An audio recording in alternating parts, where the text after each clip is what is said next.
आज की प्रेस वार्ता भारत सरकार की जो ईयर एंड सेल चल रही है और उस ईयर एंड सेल में एक प्रॉफिटेबल कंपनी को निपटा दिया गया है जो प्रॉफिट कमा रही है, जो स्ट्रेटेजिक इंपॉर्टेंस की है और ऐसे व्यक्ति को दी है। मैं आपके सामने उसकी डिटेल्स रखूंगा, तो जब तक आप कागज नहीं देखेंगे आप विश्वास नहीं करेंगे मेरी बात का, ये भी मैं कह सकता हूं।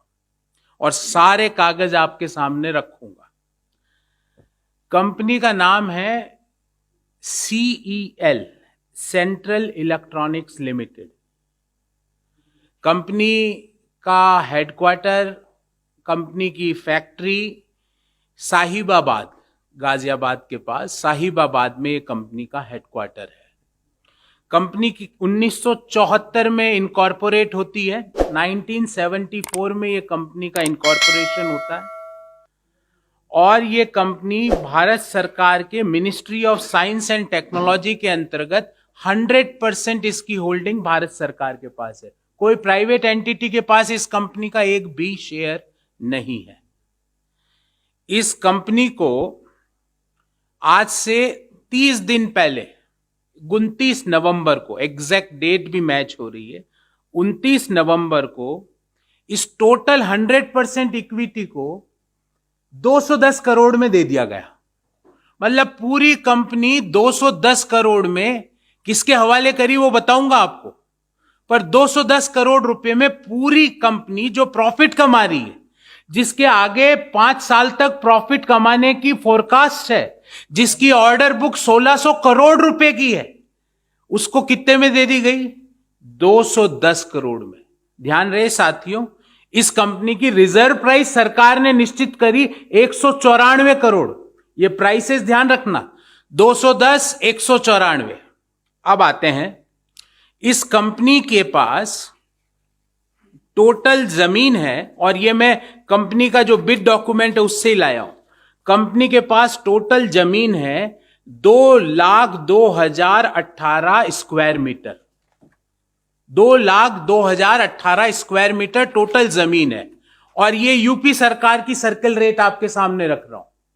सिर्फ अभी जमीन की बात करूंगा। यूपी सरकार की ये सर्किल रेट का नोटिफिकेशन है, UP state industrial development corporation. उसमें कहा गया कि सर्किल रेट है 21,803 प्रति वर्ग मीटर, 21,803 पर स्क्वायर मीटर। जमीन थी 2,02,018 स्क्वायर मीटर और सर्किल रेट 21,803। सिर्फ सर्किल रेट मान रहा हूं, उसके ऊपर कोई प्रीमियम नहीं। मतलब सिर्फ जमीन इस कंपनी की हो गई 440 करोड़ रुपए की। और कंपनी कितने में निपटाई? 210। मतलब अभी तक मैंने इसका know how, patent, building, plant and equipment और सर्किल रेट से ऊपर 50%, 100% प्रीमियम कुछ नहीं जोड़ा।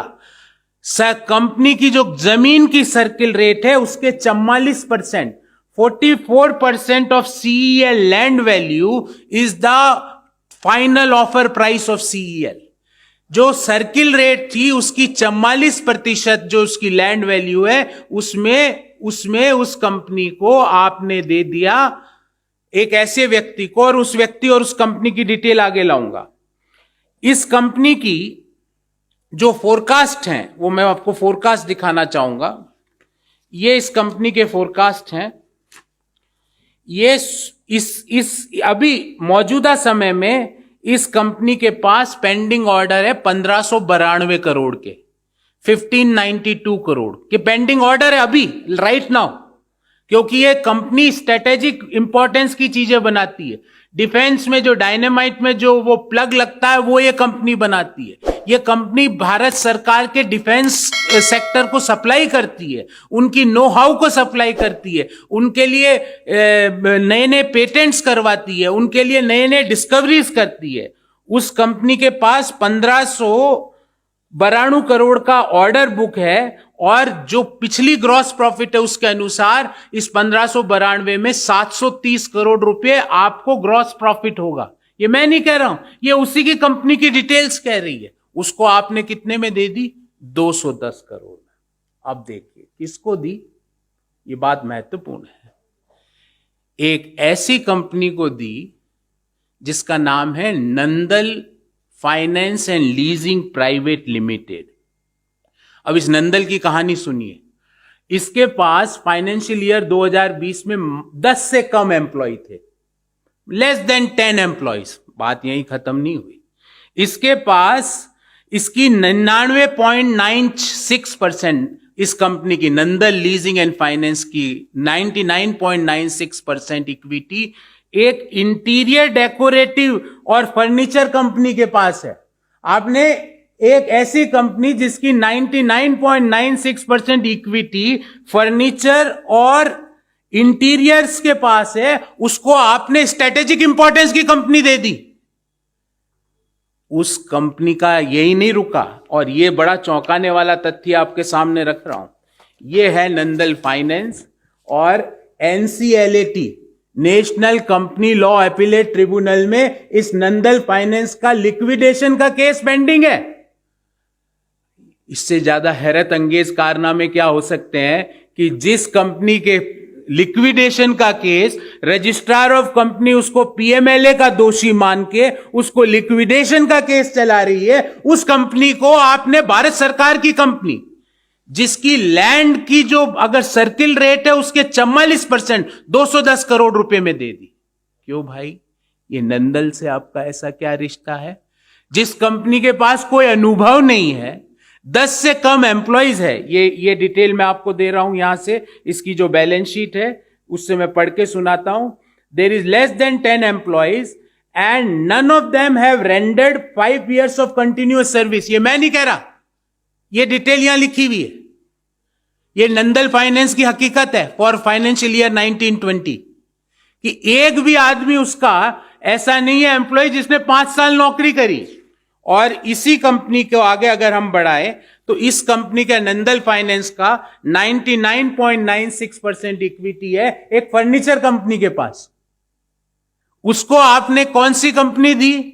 जो डिफेंस के लिए नो हाउ है, जो इक्विपमेंट बनाती है, जो इलेक्ट्रॉनिक्स की कंपनी है, जो एक प्रॉफिट मेकिंग कंपनी है, जिसने मौजूदा वित्तीय वर्ष में प्रॉफिट कमाया, जिसके पास 1592 करोड़ की ऑर्डर बुक है, उसको आपने 210 करोड़ में इस नंदल को दे दी। अभी यहां कहानी खत्म नहीं हुई है, अभी तो एक और इसमें इश्यू है। ये जो इसकी बिडिंग हुई इस सीईएल को बेचने की, तो 2 लोगों ने बिड करी। हम और आप भारत सरकार में अगर ये पेन भी खरीदना होता है तो मिनिमम 3 बिड की आवश्यकता होती है। 2 लोगों ने बिड करी और वो दोनों भी मिले हुए। एक दूसरे सज्जन ने बिड करी, उनका नाम है, जो दूसरी जो बिडिंग हुई उसका नाम है मैसर्स जेपीएम इंडस्ट्रीज। और अब देखिए नंदल और जेपीएम कैसे मिले हुए हैं, ये डाटा लेके आया हूं। जो नंदल की जो पेरेंट कंपनी है उसमें और जेपीएम की जो पेरेंट कंपनी है उसमें डायरेक्टर कॉमन है। ये सारा मिनिस्ट्री ऑफ कॉर्पोरेट अफेयर्स से सारा डाटा आपको दे रहा हूं। डायरेक्टर कॉमन है, इनके कॉमन डायरेक्टर है इनके।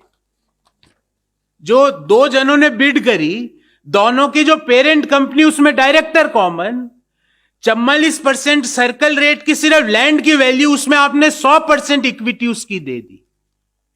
हम पूछना चाहते हैं 5 सवाल। Number 1, that what is the strategic road map for selling profit making company and why government of India is in a mood to sell the profit making enterprises? क्यों स्ट्रेटेजिक और profit making कंपनियों को आप क्यों बेचना चाहते हो?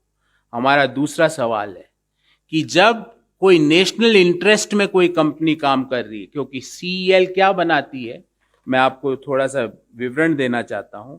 CEL बनाती है इंडिजीनियस टेक्नोलॉजीज। इंडिजीनियस टेक्नोलॉजी का मतलब हमारी स्वयं की यूज करने वाली टेक्नोलॉजी। एक तरफ तो हम वोकल फॉर लोकल पे बात करते हैं, एक तरफ तो हम ये कहते हैं कि हम हमारे इन्वेंशंस खुद का चालू रखें। एक कंपनी जो एक कर रही है 1974 से, जिसका प्रॉफिट है, उसको आपने एक फर्नीचर वाली कंपनी को ले दिया।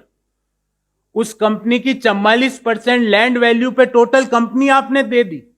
दो बिडर थे और दोनों इंटर रिलेटेड है, फिर भी आप चुप रहे।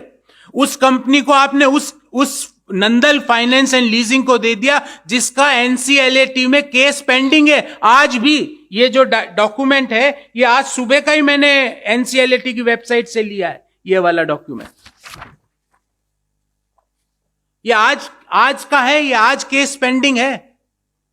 तो हमारा तीसरा सवाल इस संदर्भ में यह है कि जो सीईएल जिसकी वैल्यूएशन कंजर्वेटिव बेसिस से 1300 से 1600 करोड़ रुपए होनी चाहिए थी, वो आपने 210 करोड़ में क्यों दे दी? क्यों आपने रिजर्व प्राइस को मात्र 194 करोड़, क्यों आपने रिजर्व प्राइस को मात्र 194 करोड़ रखा? हमारा ये तीसरा सवाल। हमारा चौथा सवाल है कि आपने इंटरकनेक्शन बिटवीन बिडर्स का इवैल्यूएशन क्यों नहीं किया? जब दो ही बिडर आए और दोनों इंटरकनेक्टेड थे और आपने कंपनी बेच दी। और अंत में हम ये पूछना चाहते हैं कि why a profit making strategic PSU is hand over to a company which is having less than 10 employees, जिसके 10 से कम एम्प्लॉइज है, उसको आपने स्ट्रेटेजिक प्रॉफिट मेकिंग पीएसयू दे दी। जिसका केस एनसीएलएटी में पेंडिंग चल रहा है, उसको स्ट्रेटेजिक पीएसयू दे दी। जिसकी वैल्यूएशन एक कंजर्वेटिव हिसाब से भी अगर देखें तो 1300 से 1600 करोड़ रुपया होनी चाहिए थी। आपने रिजर्व प्राइस 194 करोड़ क्यों रखी? ये क्या हो रहा है? आप देश नहीं बिकने देंगे, ये क्या हो रहा है?